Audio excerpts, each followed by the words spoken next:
Hi guys, welcome to our channel mister సీసంద్రి. Big boss హౌస్లో ఈ సీజన్లో క్లాన్స్ అంటూ విభజించి పాలించు అన్నట్టుగా బిగ్ బాస్ 2 క్లాన్స్ ఏర్పాటు చేసి ఆ 2 క్లాన్స్ మధ్య టాస్కులు ఆడిస్తూ షోని ఆసక్తికరంగా ముందుకు తీసుకుపోతున్నాడు.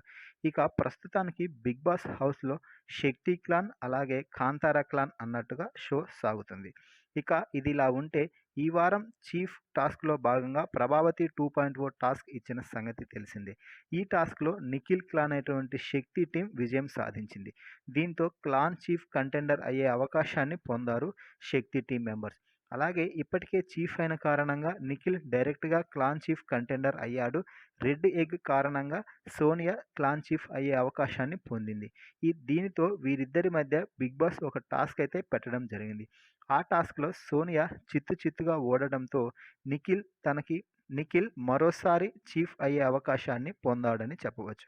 నిఖిల్ గత కొన్ని రోజులుగా ఏ టాస్క్ ఇచ్చినా కూడా 100% ఎఫెక్ట్స్ పెట్టి ఖచ్చితంగా టాస్క్ విన్నర్ అతడే నిలుస్తున్నాడు. ఈ సీజన్లో రేషన్ టాస్క్ కానీ, చీఫ్స్ టాస్క్ కానీ, అలాగే టాస్క్ ఏదైనా కూడా నిఖిల్ వీరవిహారం చేస్తూ తనదే విజయం అని నిరూపిస్తూ వస్తున్నాడు.